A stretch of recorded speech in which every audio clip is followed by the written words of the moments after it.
Hello, so today we're going to be playing some of the Star Trek Armada 2 demo. Or is it Star Trek 2 Armada or Star Trek Armada 2? Armada 2 Star Trek? It's a bit confusing the way this is laid out, but basically this is a Star Trek game where we command starships and blow shit up. There's just one mission from the Federation campaign in this demo. I think the full game actually featured campaigns for each of the races. Were there 5 races? I don't know, it's been so long since I played the full game. I can't remember clearly. Multiple campaigns though.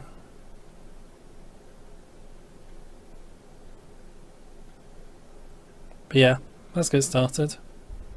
So this is pretty neat. You do actually get an intro, not too dissimilar to the intro for TNG. Luckily enough, it doesn't include the theme tune for Star Trek, otherwise I'd be getting hit by a copyright strike about now, which I'm pleased about, but it's a pretty good facsimile nonetheless. Don't know what's up with the graphics. Captain's logs. Oh, there's Pat. We once again find ourselves preparing for war, following the discovery of a Borg colony in the regular Badlands. The Badlands is an inhospitable area of space located at the far edge of the Federation. Filled with mostly uninhabitable worlds, asteroid belts and nebulas, it has no real value. So why would Borg colonize a world there? And how did they get so deep into the Alpha Quadrant undetected?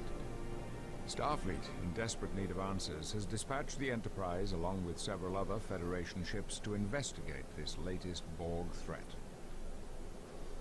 He really does sound a bit bored reading those lines.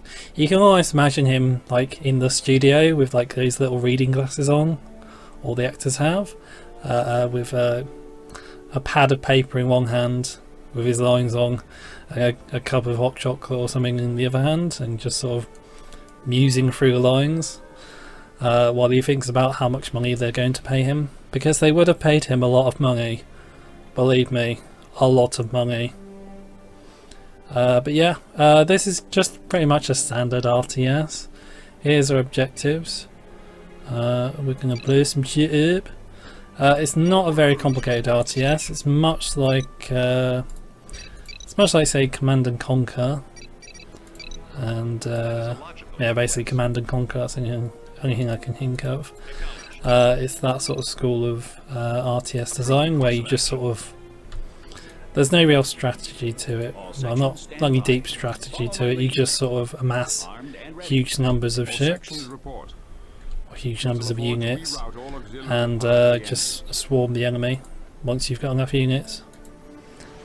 And if you have the full game, obviously the longer you play, the better ships you get and the more resources they demand. Oh, lower your shields. good lord, that looks terrible. Ships. We will add your biological and technological distinctiveness to our own. Or something like this. Culture will adapt to service us. I doubt it. Resistance is futile. We're very lazy. Starship complete. All work crews report to station. That is a logical request. Prepare the docking bays. A prudent course of action. Starship complete. Station complete. Station construction. So there's like 3 bases, 3 Borg bases on the map, and just need to sort of build up enough forces so we can go and obliterate them. Which will take a few minutes. It won't take too long, but it will take a few minutes. That is a logical request. Acknowledged. Okay, I need to pump out mining vessels. So like I say, the point of the game is just to amass ships and then just throw them at the enemy, and then once you've got enough ships you can destroy them. It is mostly symmetrical in terms of how the different units work for the different sides. There's no like oh okay, was trying to get him away from there before he was destroyed. There's no really, it's not, there's no strategic elements to it, and it's not asymmetrical in terms of the unit design or how you use your forces, really. But the different races do have slightly different abilities and capabilities, sort of thing. The ships are largely the same, but some ships have abilities that for one race they don't for another, sort of thing. And you do also have like special abilities, like say here the Galaxy class can separate the saucer section from the engine section. I forget what the proper name is. And the Enterprise. We have completed a mission objective. Oh, thanks, Pat. The Enterprise can use cobalt shielding, and the different races all have different abilities for their ships. Set a course for the nearest repair facility. So you've got that, but that doesn't make a huge difference. But like I think as well there are like specific race differences or species differences that help each of them out. Unable to build. For example, I think the Borg can just like assimilate other people's planets because they're the Borg. They don't have to. Whereas other races have to orbital bombard a planet to eradicate. In the game, you have to colonize planets to get crew, or to help you get crew, and most races will have to orbitally bombard a planet that's already been colonized to then colonize it themselves. But the Borg, because they're the Borg, I think one of their special abilities is that they can just like fire a weapon at the planet to assimilate it. I know the different races have different similar abilities.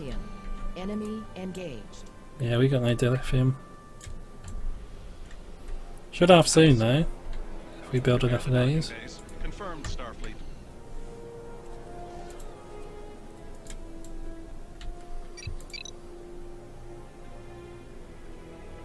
I think as well, I might be wrong, but I think the Borg... Can you build one of those yet? No.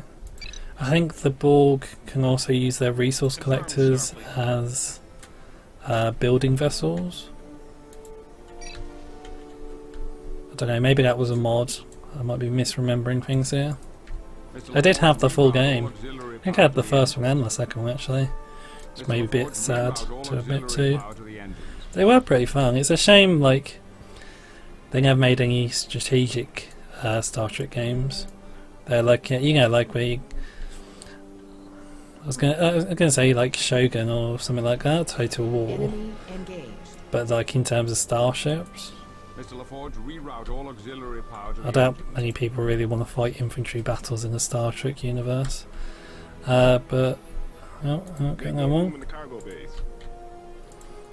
But I think it would have been fun to like have to strategically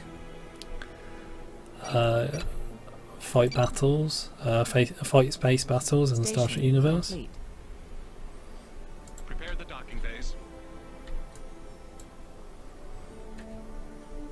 Engage. But yeah, I guess that was never gonna happen. Station construction. That's the problem with popular franchises. If they do get made into games, they usually get made into pretty piss-ass games, which kind of avoids the fact, or kind of avoids the reasons why those properties got popular in the first place.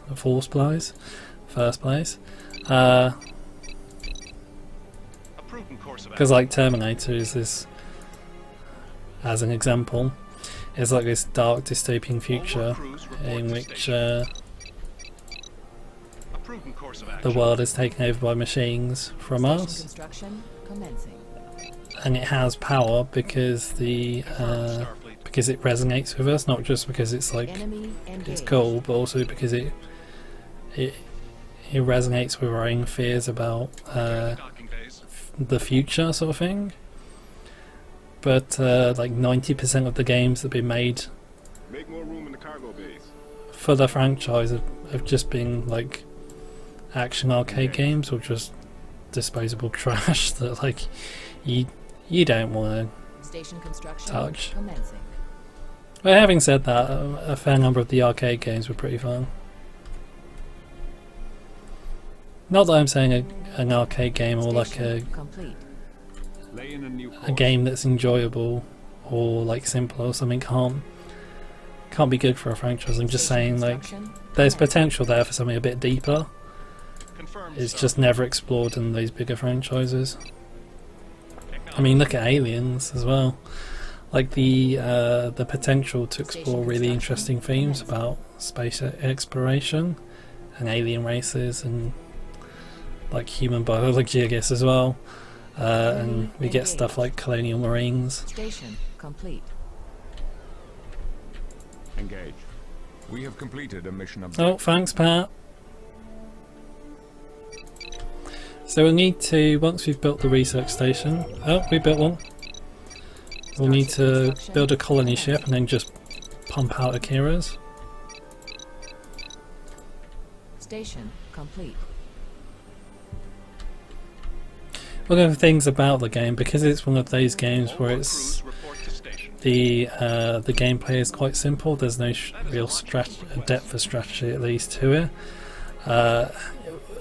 Once we have access to the higher level ships, in this case the Akira ship, we don't need to build the lesser ships. We definitely don't need to build any Defiance, to be honest. Now that we've got the Station Akiras. is under attack. Starship complete. Enemy engaged. So something I should note as well, the different resources you have. You've got dilithium, which is just mined from moons. Starship complete. You can find infinite moons as well around. Usually given to the AI engage. All sections before the levels started, you know, just to make things fair. Complete. Then you've got metal, which is always dug up from planets with these orbital processing facilities. Then latinum. Complete. Latinum's found in sort of clouds. I think there's some. Yeah, there we go. Some latinum over here in nebulas. And crew. You get crew automatically just by default. Starship complete. I don't know if Starbases increases the rate of crew development, crew births, I guess. I don't know how to express that correctly. But the main way that you increase it is to just colonize more planets. And the better classes of planets that you colonize, the more... Complete. Station complete. The better a class of planet you colonize, the higher your rate of crew development. Yeah, I don't know how to express that. Like crew development, Station crew rate of birth.